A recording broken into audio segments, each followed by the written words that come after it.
Hey everybody, welcome back. If you're new here, hi, I'm Mercury. Welcome to my channel. It's my daily vlog, so whatever I'm up to is what you're gonna see here.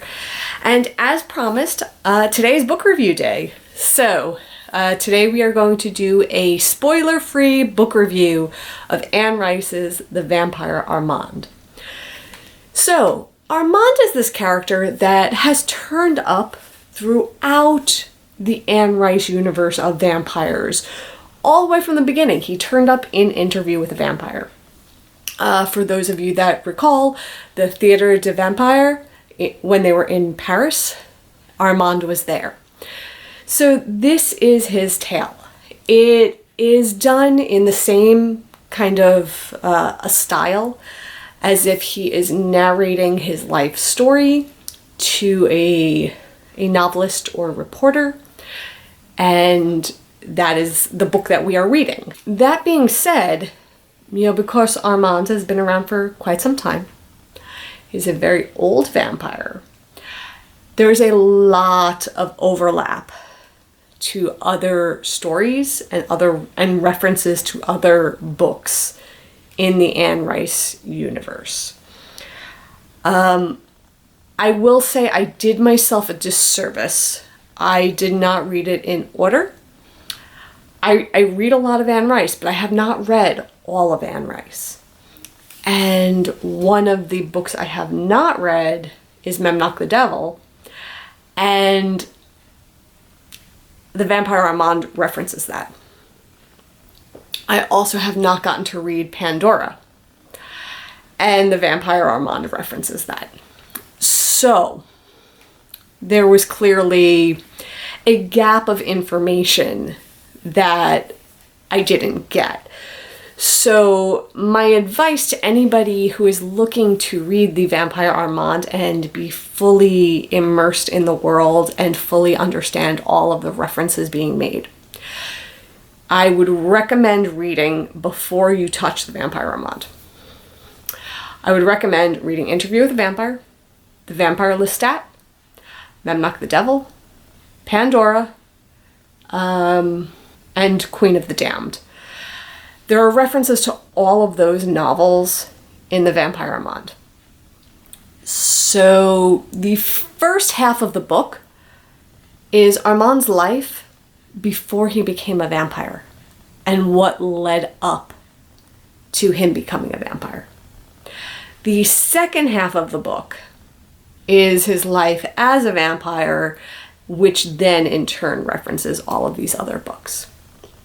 So, that being said, first half of the book, I was like all in. I was like, this is great. I love this. I love the way Anne Rice writes. I love her writing style. Her characters are so well thought out, and it creates this immersive land where you just want to dive in and swim in the world. You want to be part of it. You want to know these characters. You want them to be in your circle of friends, like as bizarre and strange as that is, but also take that in the context of Anne Rice writes in metaphor, right? Vampire is not necessarily vampire, but much the same as Gene Roddenberry did with Star Trek, and you can explore social issues.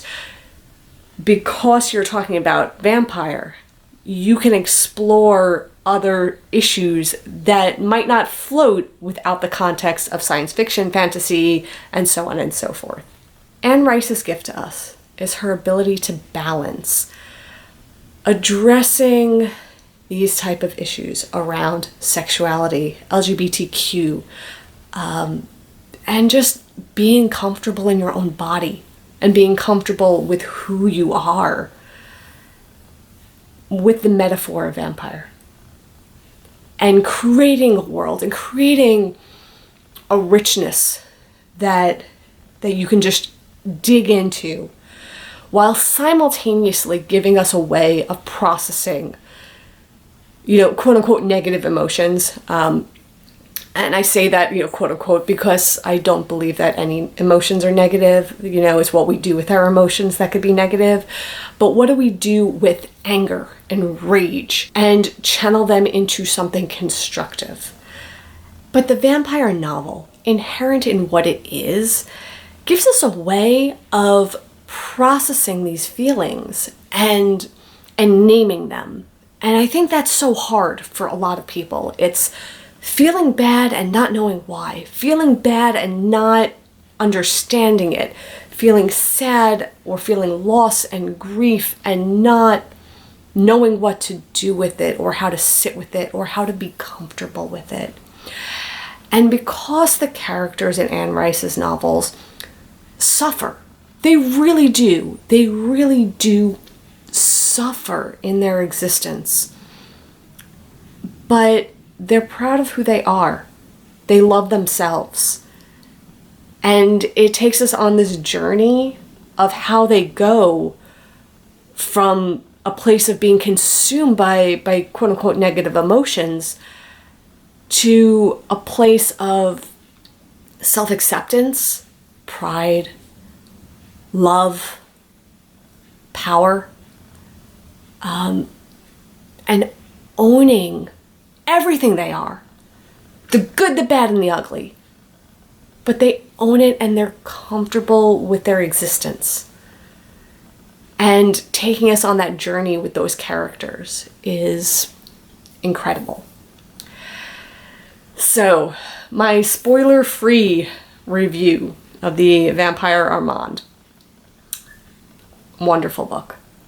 I will likely revisit it again in the future, probably with a couple of years down the road, when I have caught up on some other Anne Rice books. So that way some of the references do not escape me the next time I read it. As far as the first half of the book, spot on for Anne Rice. If you like an Anne Rice book, the first half of that novel was totally in line and on par with any of the other books that I've read of hers.